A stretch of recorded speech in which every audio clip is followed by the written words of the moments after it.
ప్రార్థన చేసుకుందాం. మహోన్నతుడా, సర్వోన్నతుడా, నీకు వందనాలు.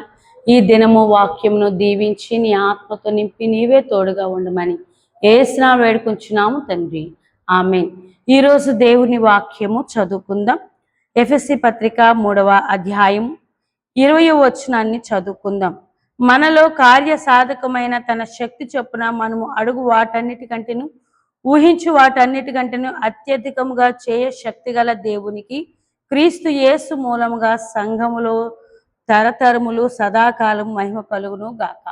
మరి ఈ మాటలు మనం చూడగలిగితే పౌలు గారు చెప్తున్న మాట చూడండి. మనలో కార్యసాధకమైన తన శక్తి చొప్పున, అనగా మనము ఏ విషయంలోనైతే అడుగుతూ ఉన్నామో, మరి చూడండి, మనం చాలా వరకు మనకి ఉన్న కష్టాలు బట్టి ప్రార్థన చేస్తాం.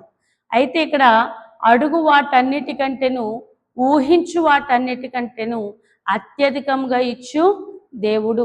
ఈ దినమున మీరు ఏ అంశం కోసం ప్రార్థన చేశారో, మీరు ప్రభువుని ఏమి అడిగి ఉన్నారో, ఆ అడిగింది సమస్తమును కూడా ప్రభు ఇస్తాడండి. ఇక్కడ చెప్తున్న మాట ఊహించు వాటన్నిటికంటే, అంటే మనము ఊహించలేని గొప్పగా కార్యములు చేయు దేవుడు ఉన్నాడు గనుక ఈ దినము మీ అంశాల కొరకు ప్రార్థించి వారికి ప్రభువే అనుగ్రహిస్తారు. అటువంటి ధన్యత దేవుడు దయచేయును గాక. ఆమేన్.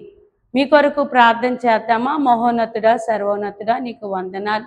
ఈ దినమున ప్రభా కష్టం కొలది వారుకున్న పరిస్థితులను బట్టి ప్రార్థన చేయు వారికి ప్రభా ఈ వాగ్దానమును నీవు అనుగ్రహించావు మా అందరికీ గనక ఈ వాగ్దానం ఎత్తి ప్రార్థిస్తున్న వారందరికీ కూడా వారి అంశాలన్నీ నెరవేర్పులోనికి తీసుకువచ్చి వారి కార్యాలు జరగగల భాగ్యం అనుగ్రహించి వారిలో గొప్ప విశ్వాసం కలిగించుమని యేసునామమున వేడుకుంటున్నాము తండ్రి, ఆమేన్.